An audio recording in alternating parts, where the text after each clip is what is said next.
April 8, 1943. 27,000 feet above Cannes, France. The oxygen mask barely concealed Oberleutnant Ralph Henningsen's faint smile as he studied the dark silhouettes climbing slowly toward his formation through the crystal-clear canopy of his Focke-Wulf 190A5. The seasoned ace of Jägerschwader 26, only 26 years old, examined the American fighters making their first combat appearance over occupied Europe. "They've sent us flying milk bottles," he radioed to his wingman, unable to hide his amusement at the sight of the bulky Republic P-47 Thunderbolts laboring for altitude. Beneath them, 16 P-47C Thunderbolts of the 4th Fighter Group pushed upward in tight formation, their 2,000 horsepower Pratt & Whitney R-2800 double Wasp engines straining against their 7-ton weight. To German pilots accustomed to sleek Spitfires and agile Soviet fighters, these heavy American machines looked almost absurd, barrel-shaped fuselages capped with greenhouse canopies, wings that appeared undersized for their massive frames, propellers larger than anything in the Luftwaffe inventory.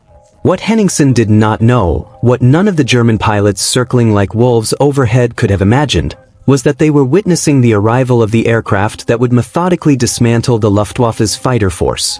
Within 18 months, those flying milk bottles would evolve from targets of ridicule into instruments of dread, their 8.50 caliber Browning machine guns becoming the most feared sound in German skies.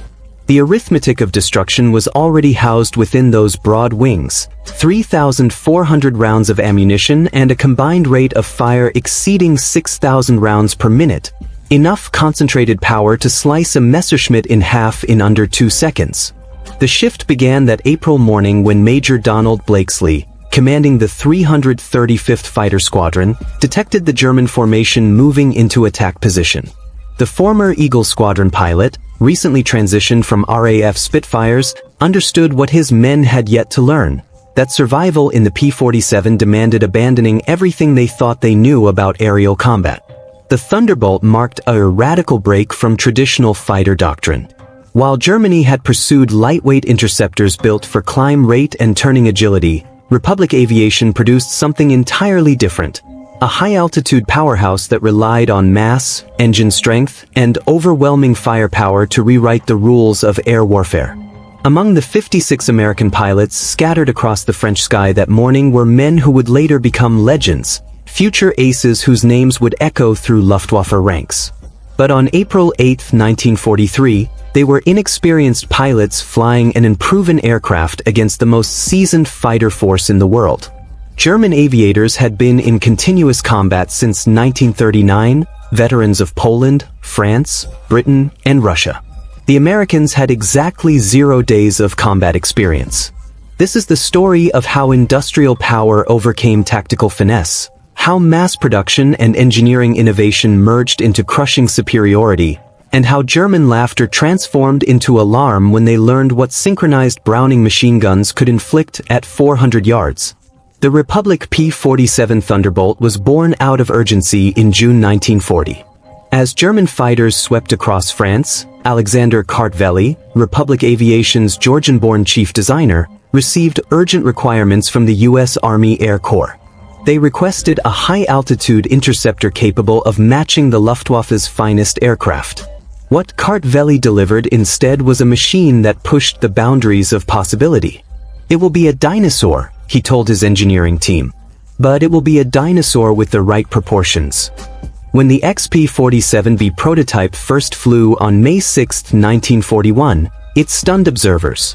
Weighing nearly 9,900 pounds empty, about 65% heavier than its predecessor, the P-43 Lancer, it looked massive. Its turbo-supercharger system, with elaborate ducting running through the rear fuselage, gave it a swollen appearance. Test pilots approaching it often asked the same skeptical question, "This thing really flies?" It did more than fly, it excelled at altitude. The Pratt & Whitney R-2800 double Wasp, an 18-cylinder radial engine delivering 2,000 horsepower, maintained full power at 27,000 feet, where many German fighters struggled for air. The turbo-supercharger, driven by exhaust gases, provided near sea-level performance in the thin air of the stratosphere. Major Hubert "Hub" Zemke, commanding the 56th Fighter Group training in Bridgeport, Connecticut, initially disliked the aircraft intensely. Between September 1942 and January 1943, his unit lost 18 pilots and 41 aircraft in training accidents. The P-47 claimed more American lives in training than the Germans did in its first months of combat. It ground-looped during landing, torque-rolled on takeoff, and dove so aggressively that pilots encountered compressibility, controls freezing as shock waves formed across the wings. Yet those who mastered it discovered something remarkable. Lieutenant Robert Johnson of Oklahoma, who would eventually score 27 victories, recalled his first experience. It was like strapping yourself to a locomotive. The power was incredible. You didn't fly it, you pointed it. Early combat in April and May 1943 appeared to validate German assumptions. The P-47 could not outturn the Focke-Wulf 190, nor outclimb the Messerschmitt Bf 109, nor match their responsiveness at mid-altitudes. Luftwaffe pilots quickly adapted, attacking from below where the heavy Thunderbolts struggled, forcing dogfights where maneuverability outweighed firepower. Joseph Pips Priller, commanding officer of Jägerschwader 26, reported after his initial encounter, "The new American fighter is easy prey. It flies like a lorry, turns like a freight train, and climbs like a pregnant cow. The men call them fat targets pretending to be fighters." Early statistics supported German optimism. In their first month of operations, American fighter groups lost 14 Thunderbolts for only 3 confirmed German kills. RAF observers, flying Spitfires nearby, quietly questioned the Americans' aircraft choice. British pilots joked that the best evasive maneuver in a P-47 was to unstrap and jog around its spacious cockpit. But something subtle was unfolding in those early engagements, something German intelligence failed to recognize. The P-47s that were brought down had endured astonishing punishment before finally falling. One aircraft made it back from a May 4th sortie carrying 21 cannon holes and more than 100 machine gun impacts. Damage that would have torn apart a Messerschmitt or Spitfire. The huge radial engine, without fragile coolant systems, absorbed hits that would have halted a liquid-cooled fighter instantly. More importantly, when P-47s placed their guns on target, the consequences were devastating. The Thunderbolt's weapons battery generated a convergence zone-off destruction that German pilots had never confronted. Unlike the rifle-caliber armament of early war fighters or cannons with limited ammunition, the American fighter could sustain fire for more than 30 seconds, an eternity in aerial combat. The incident that began reshaping German perceptions occurred on June 26, 1943 over Lazo, France. It involved 2nd Lieutenant Robert S. Johnson of the 61st Fighter Squadron and an encounter that would become legendary in both sides of the war. Johnson's formation of 48 P-47s was returning from escort duty when they were bounced by 16 Focke-Wulf 190s from 2/JG-26 led by Headman Wilhelm Ferdinand Galland, younger brother of the famed Adolf Galland. The Germans carried out a flawless attack, diving from the sun with overwhelming speed advantage. Johnson's Thunderbolt, flying at the rear of the formation, was caught in crossfire from multiple attackers, suffering catastrophic damage in the opening seconds of combat. 20 mm cannon shells detonated across his aircraft. The canopy shattered, hydraulic fluid sprayed into the cockpit, the engine cowling was ripped away, and fire erupted behind the instrument panel. Johnson, wounded in the nose and leg by shrapnel and bullet fragments, tried to bail out, but discovered the canopy was jammed. A 20 mm shell had exploded in the canopy track, welding it shut. He was trapped in a dying aircraft at 27,000 feet. What followed defied every assumption about combat damage tolerance. Despite having no forward visibility through the oil-smeared windscreen, a barely functioning engine that shook violently and controls responding only sporadically, Johnson managed to level the aircraft and point it toward England. The P-47 kept flying with damage that would have reduced any other fighter to tumbling debris. Then it worsened. A lone Focke-Wulf 190 flown by an unidentified pilot from 2/JG-26 discovered the crippled Thunderbolt limping toward the channel at less than 170 miles per hour. Historical research has never conclusively identified this pilot, though several names have been suggested based on German combat reports from that day. What followed was one of the most extraordinary encounters in aerial warfare history. The German pilot positioned himself behind Johnson's P-47 and opened fire with his 4 20mm cannons and 2 13mm machine guns. Johnson, unable to evade, could only huddle behind his armor plate and pray. The Thunderbolt absorbed the entire cannon ammunition load. Then the German repositioned and fired again, this time with only his machine guns. His cannon ammunition exhausted, the German pilot drew alongside, staring in disbelief at the flying wreck. Johnson could see, his face clearly, young, blonde, his expression shifting from confidence to confusion to something close to fear. The German repositioned and emptied his remaining machine gun ammunition into the Thunderbolt.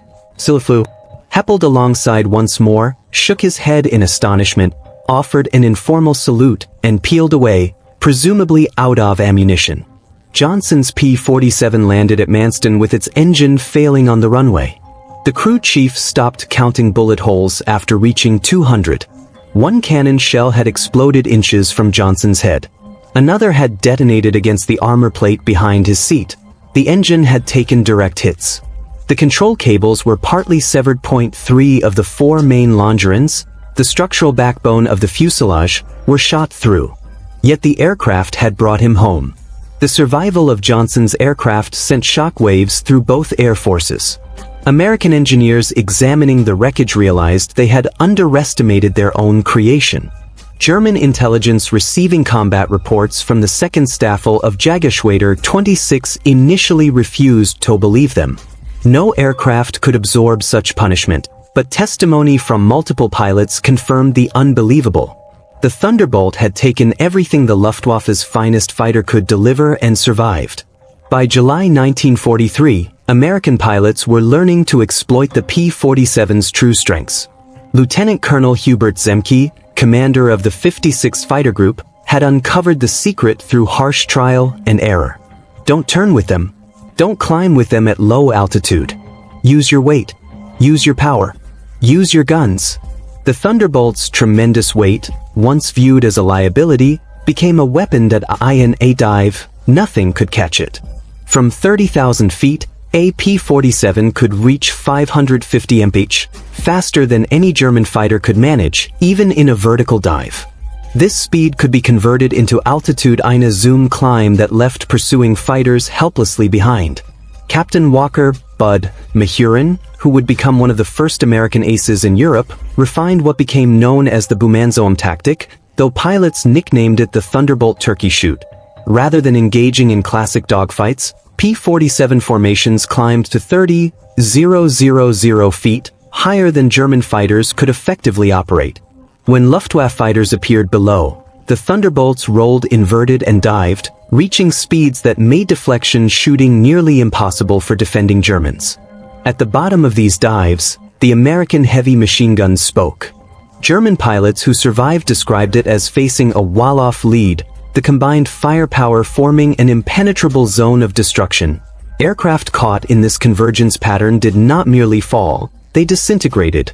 The true revelation of American firepower came during the August 17, 1943 twin raid on Schweinfurt and Regensburg, the deepest penetration into Germany attempted to that date.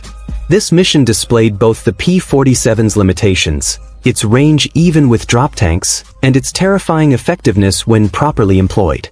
Major David Schilling, leading the 62 ND Fighter Squadron, encountered a formation of Messerschmitt 110 destroyer aircraft positioning to attack B-17s with. Their heavy cannon and rocket armament made them formidable. The twin-engine German fighters, heavily armed yet less maneuverable, served as the Luftwaffe's specialized bomber destroyers. Schilling's flight of 4 Thunderbolts rolled into their attack dive from 28,000 feet. Unteroffizier Heinrich Roth, a gunner in one of the Me-110s who survived, later recalled during an interrogation. The American fighters came down like hammers from heaven. I opened fire at 800 good hits. I saw the rounds strike the fighter's wing. The P-47 didn't even wobble. Then he fired. The aircraft ahead of us simply came apart. Not shot down, destroyed. Wings separated from the fuselage, tail severed, the crew compartment shredded into metal confetti. In 2 seconds, a 110 became nothing. 8 Messerschmitt 110s were destroyed in less than a minute. The German pilots had never encountered such concentrated firepower. Each P-47 carried 425 rounds per gun, 3,400 rounds total, nearly 900 pounds of ammunition. At convergence distance, typically set at 300 yards, all 8 guns' ballistic paths intersected in a zone roughly 6 feet in diameter. Anything inside that zone faced 100.50 caliber projectiles per second, each traveling at 2,900 feet per second. The ammunition itself reflected American industrial capacity. While German fighters struggled with limited cannon ammunition, typically 120 to 200 rounds for a 20 mm weapon, American pilots could sustain fire for more than half a minute. The standard combat load combined armor-piercing incendiary tracer, and ball ammunition in patterns designed to destroy and ignite simultaneously. Lieutenant Colonel Francis "Gabby" Gabreski, who would become the top American ace in Europe with 28 victories, described the effect. "When you hit them with all 8, they don't just go down, they explode. I saw a 109 literally cut in half, the tail falling one way, the nose and wings another. The pilot never knew what hit him." By September 1943, the Luftwaffe was discovering another harsh reality about the P-47. Its performance improved dramatically with altitude while German fighters deteriorated.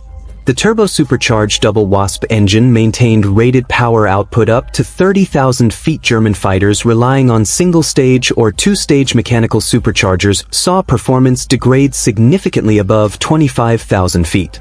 Oberleutnant Hans Philipp, one of Germany's most successful aces with 206 victories, encountered this reality fatally on October 8, 1943. Leading Jagdgeschwader 1 against a B-17 formation at 28,000 foot over Bremen, Philipp found his Focke-Wulf 196 sluggish and unresponsive in the thin air. The BMW 801 engine, powerful at medium altitudes, was gasping for oxygen nearly 6 miles above the Earth. When P-47s of the 56th Fighter Group dove on his formation from 32,000 feet, the German fighters were exposed. Robert Johnson, now an experienced combat pilot on his way to ace status, was flying at 31,000 feet when he spotted Philipp's distinctive Focke-Wulf with elaborate nose art. Johnson's combat report was clinical. Opened fire at 300 yards, 30 degrees deflection. Observed strikes along entire fuselage. Enemy aircraft exploded. No parachute observed. Philipp's death sent shockwaves through the Luftwaffe. If one of their best, a man who had survived over 500 combat missions on both Eastern and Western fronts, could not survive against the Thunderbolts, what chance did the average pilot have? The German High Command ordered an immediate investigation into the P-47's capabilities. The report delivered to Reichsmarschall Hermann Göring in November 1943 was sobering. The Thunderbolt service ceiling exceeded 42,000 feet, higher than any German fighter could reach. Its dive speed approached the sound barrier. Its armor included a 3/8-inch steel plate behind the pilot, a 1/2-inch bulletproof glass windscreen, and armored deflection plates around the engine. Most disturbingly, its rugged construction allowed it to absorb damage that would destroy 3 conventional fighters and still return home. In January 1944, a new variant of the P-47 began arriving in England, completing its transformation from laughingstock to nightmare. The P-47D-22 featured a Hamilton standard hydromatic propeller with 13-foot paddle blades of broad cord that bit into the air like massive oars. The improvement in climb rate was immediate and dramatic. Where earlier Thunderbolts climbed at a modest 2,200 feet per minute at sea level, the paddle blade variants could achieve 3,000 feet per minute, matching or exceeding German fighters at most altitudes. The massive propeller also improved acceleration, allowing P-47s to build energy faster in level flight. Hauptmann Heinz Nock of Jagdgeschwader 11, a veteran with over 200 combat missions, encountered the new variants in February 1944 during a bomber interception near Hanover. He wrote in his combat diary, "The fat American fighters have learned to climb. We bounced a formation near Hanover, expecting our usual advantage. They turned into us and climbed with us. When we tried to disengage, they followed us up to 30,000 feet. Schmitt was caught and blown apart. Nothing left but smoke and fragments. These are not the same machines we laughed at last year. The paddle blade propeller did more than improve performance. It changed the sound of the Thunderbolt. The distinctive thundering roar created by blade tips nearing supersonic speeds could be heard for miles. German ground troops reported identifying approaching P-47s by sound alone, a deep, threatening rumble that meant death from above. They began calling it Donnerschlag, thunderclap. By March 1944, P-47s equipped with external fuel tanks could escort bombers deep into Germany. The standard configuration carried two 108 gallons wing tanks or a 75 gallons belly tank, extending range beyond 1,000 miles.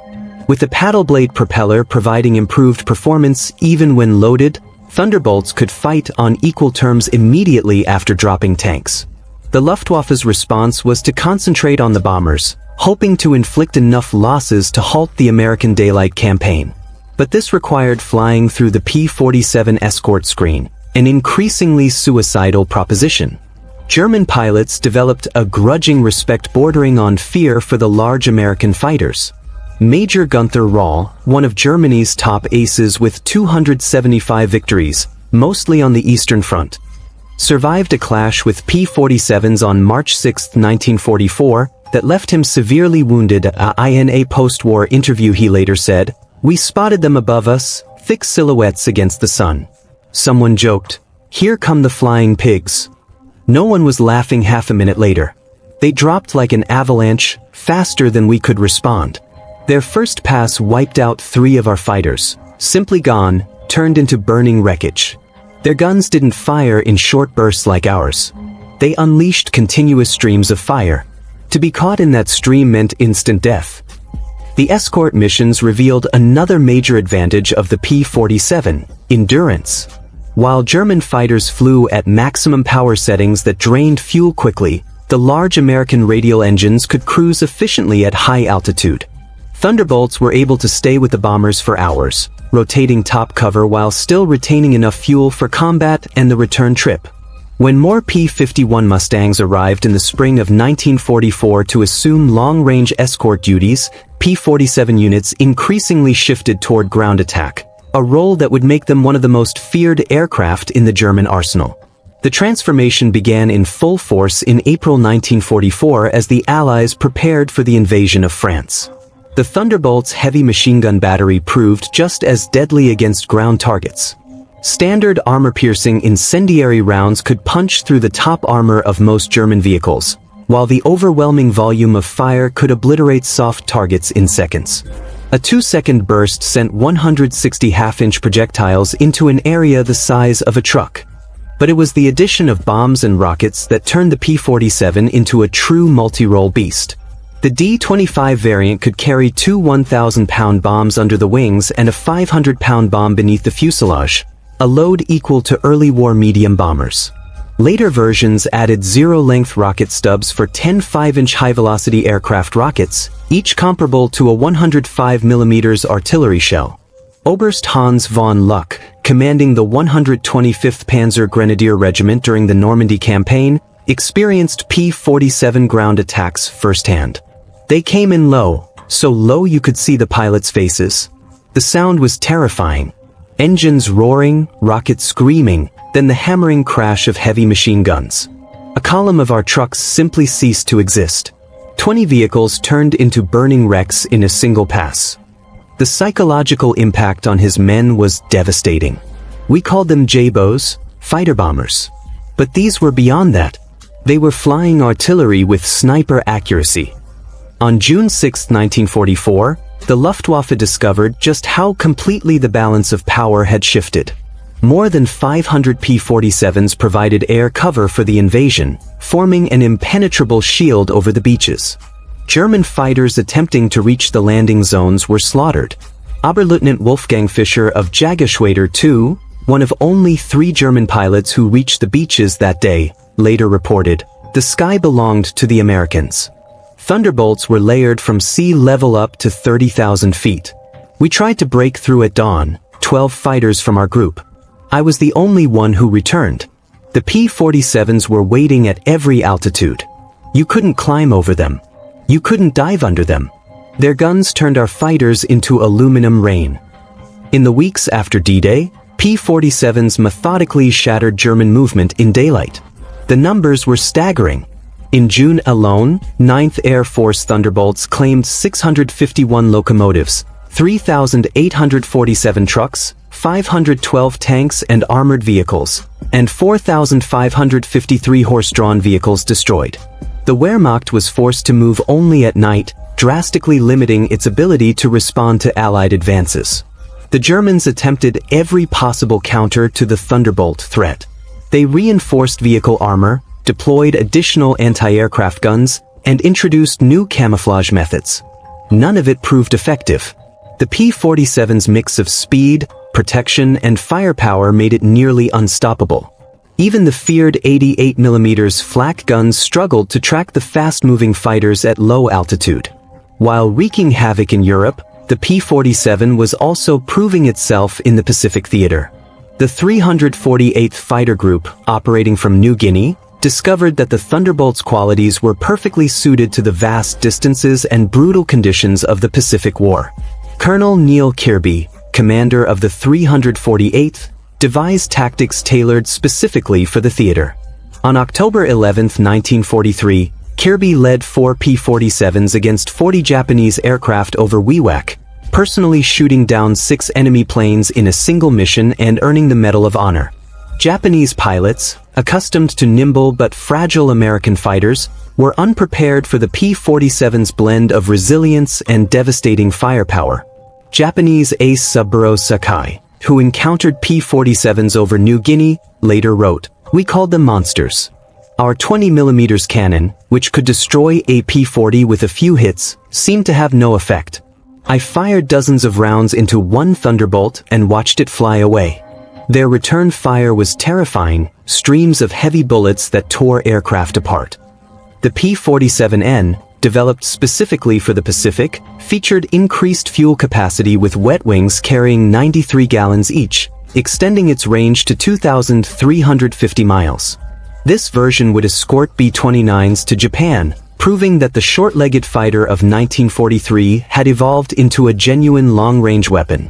Perhaps the ultimate validation of the P-47's evolution came in its encounters with German jet fighters.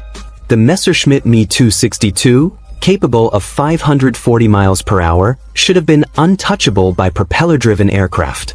Yet Thunderbolt pilots discovered 2 moments of vulnerability: takeoff and landing, when jets were most exposed, and high-speed dives from altitude.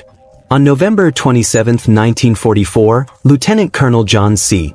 Meyer of the 352nd Fighter Group became one of the first pilots to shoot down an Me-262 with a P-47. Diving from 28,000 feet, Meyer's Thunderbolt accelerated to nearly 500 miles per hour, fast enough to intercept the jet in level flight. The German pilot, confident in his speed advantage, never saw the diving P-47 before Meyer opened fire at 400 yards. Meyer's combat report stated, "The enemy aircraft disintegrated under fire. Large sections, including both engines, separated from the fuselage. The pilot did not escape." The concentrated fire of 8.50 caliber guns proved more effective than we anticipated against jet aircraft. By early 1945, specialized P-47M variants were deployed specifically to counter German jets and V-1 flying bombs.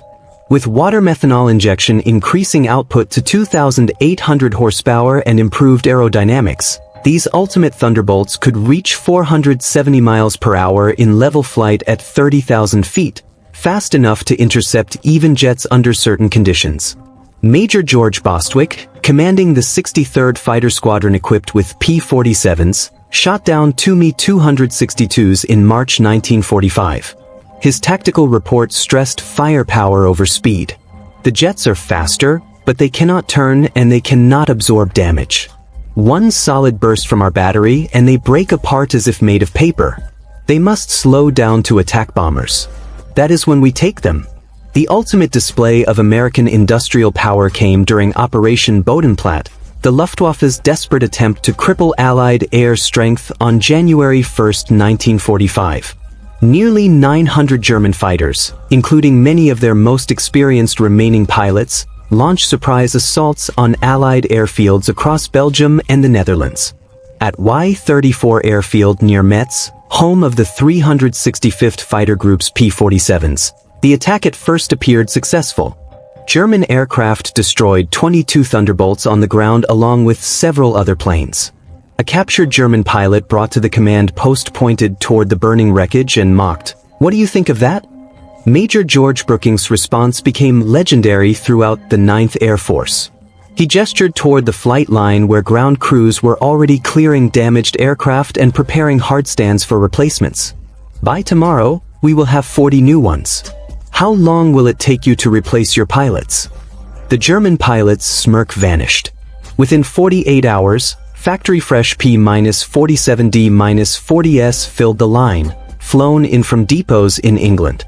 The Luftwaffe lost 271 aircraft and 213 pilots in Bodenplatte, including many irreplaceable instructors and squadron leaders. Those losses could never be restored. The Americans lost 134 aircraft across all attacked airfields, every one replaced within a week. The numbers told the story of inevitable defeat.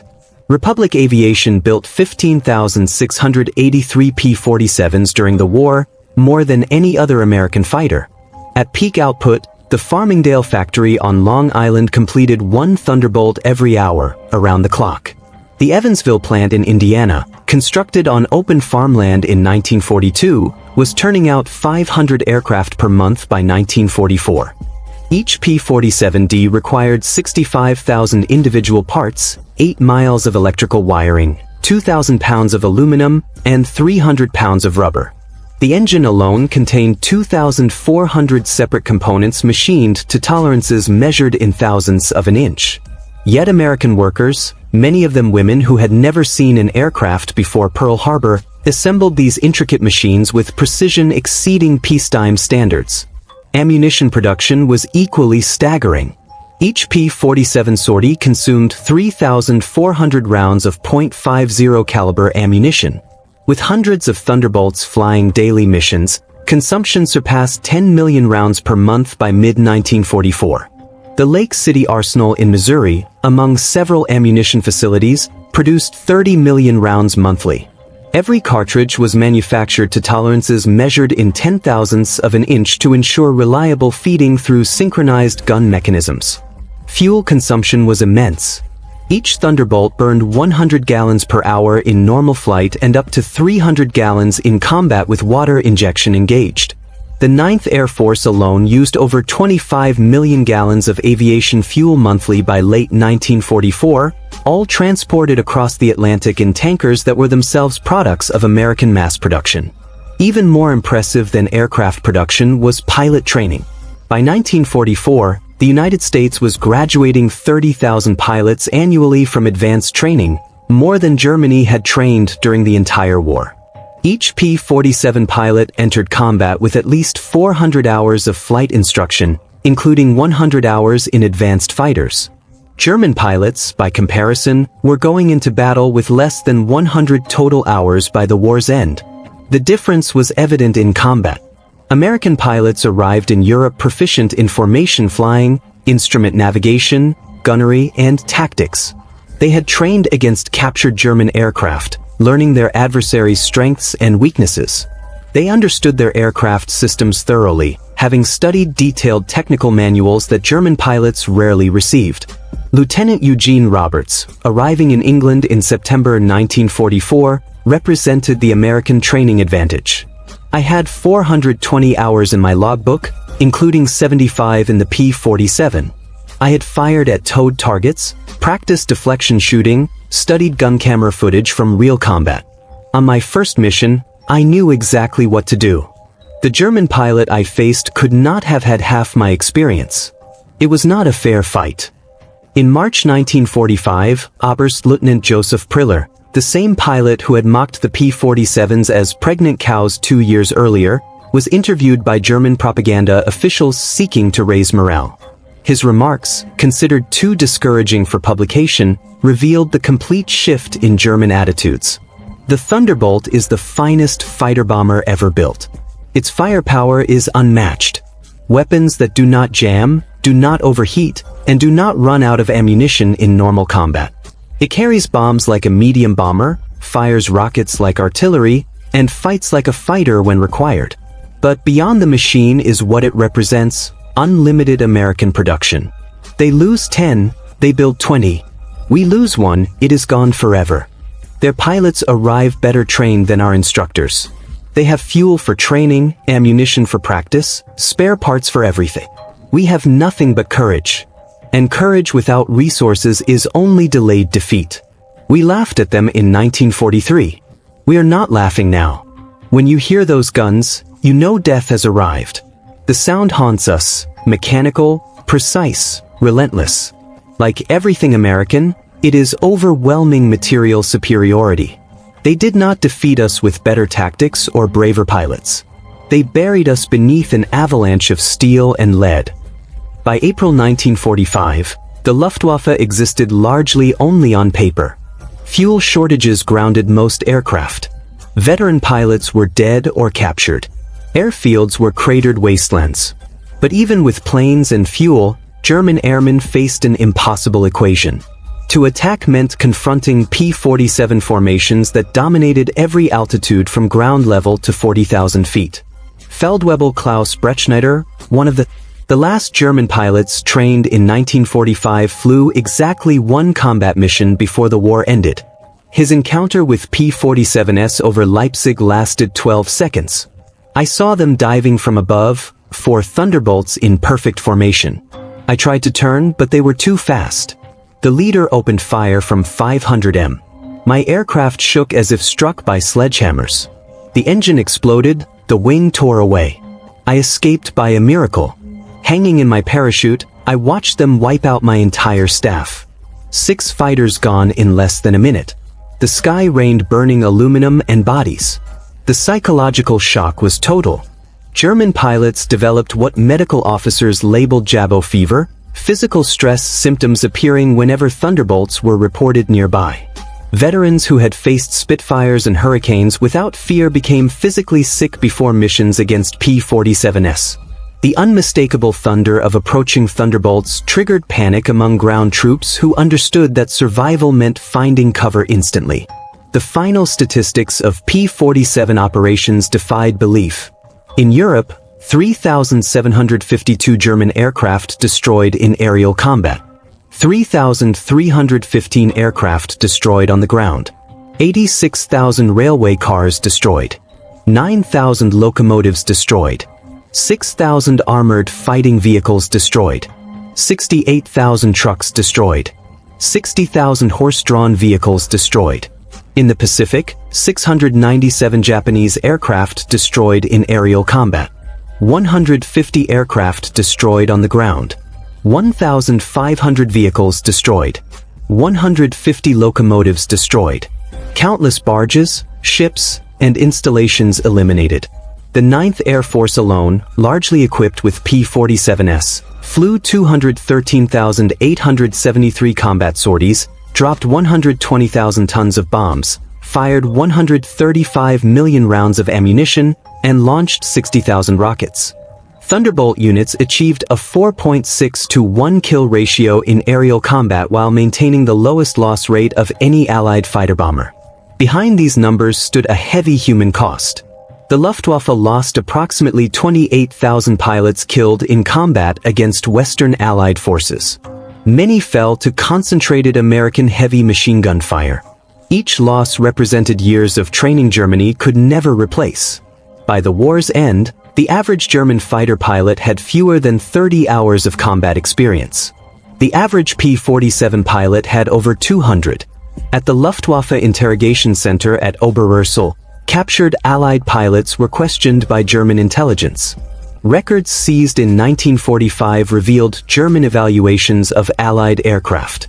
The file on the P-47, updated continuously throughout the war, showed a complete reversal in judgment. April 1943. Large, unwieldy fighter. Inferior to German types in nearly all performance measures except dive speed. Machine gun armament inadequate against cannon-armed fighters. Assessment, minimal threat.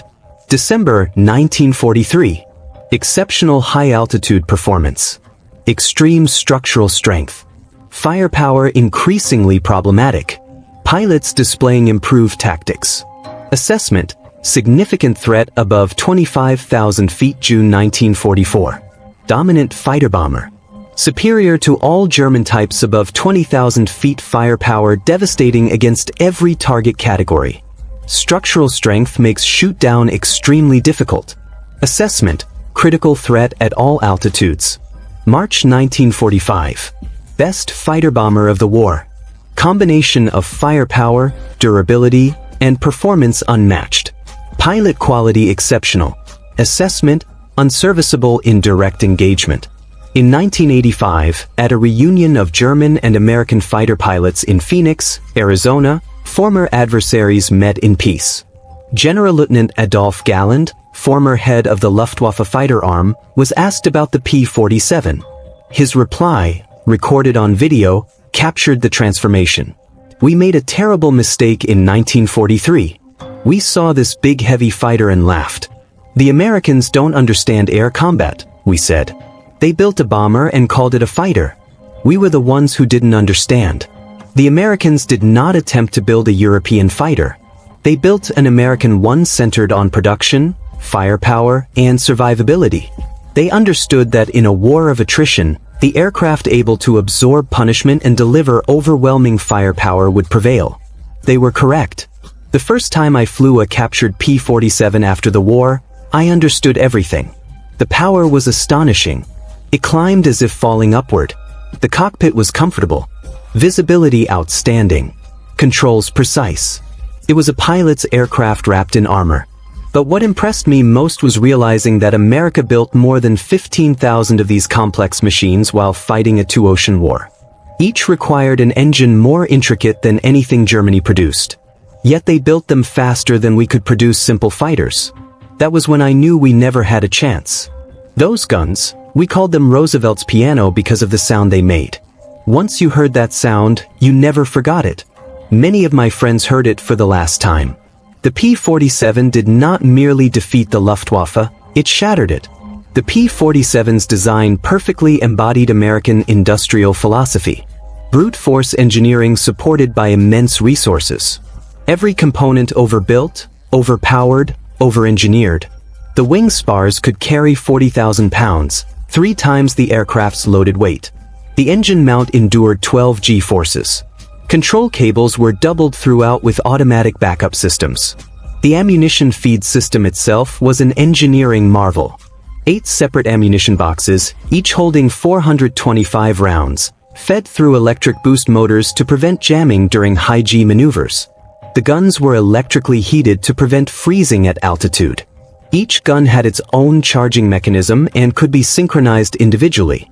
Convergence adjustable from 150 to 400 yards, allowing pilots to tailor it to their preferred engagement range. Even after the war, some German veterans insisted the P-47 prevailed through quantity, not quality, that German fighters were technically superior but overwhelmed by numbers. Combat records tell another story. In engagements with equal numbers, P-47s consistently won. The heavy machine gun armament, dismissed as inferior to cannon, proved more effective in real combat. Analysis of gun camera footage revealed why. Cannon shells, though individually more destructive, required precise aim and carried limited ammunition, typically 120 to 200 rounds total. The P-47's weapons created a dense cloud of bullets, ensuring hits even with imperfect aim. At normal engagement distances, a 2-second burst placed at least 20 rounds into a fighter-sized target, sufficient to guarantee destruction. The ammunition itself was superior. American .50 caliber armor-piercing incendiary rounds used a delayed action fuse that ensured penetration before detonation. The incendiary compound burned at 3,000 degrees Fahrenheit, hot enough to ignite aluminum structures. German 20mm shells, though heavier, often detonated on surface impact, producing dramatic but sometimes shallow damage. The P-47 Thunderbolt remains the heaviest single-engine piston fighter ever mass-produced. Its empty weight of 10,000 pounds surpassed the gross weight of certain twin-engine fighters. Its engine generated more power than entire bomber formations of the previous war. Its armament delivered more firepower than an infantry squad. Yet it was manufactured by the thousands, flown by young men barely out of high school, and serviced in combat zones by mechanics who mastered their craft in a matter of weeks. The shift in German perception from ridicule to fear required less than 2 years. In that span, the flying milk bottle became the most dreaded aircraft in Luftwaffe experience. Veterans who had confronted Spitfires, Hurricanes, and Soviet Yaks without hesitation spoke of P-47s in subdued tones decades after the conflict ended. At the National Museum of the United States Air Force in Dayton, Ohio, a restored P-47D stands among other legendary fighters. Its placard lists specifications and battle honors, but the deeper story is conveyed by a small display case holding spent .50 caliber shells and a strip of gun camera film capturing a Focke-Wulf 190 tearing apart under concentrated fire. Beneath the exhibit appears a quotation from an unnamed German pilot recorded in a 1945 interrogation report. "We laughed when we first saw them.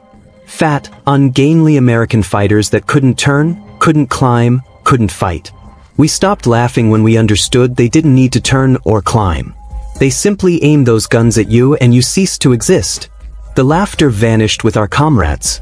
The P-47 Thunderbolt entered combat as an object of mockery and concluded the war as an instrument of destruction. Between those moments, 8 synchronized Browning machine guns reshaped the principles of aerial warfare and buried the Luftwaffe beneath a storm of lead. German pilots had laughed at the awkward American fighter in April 1943.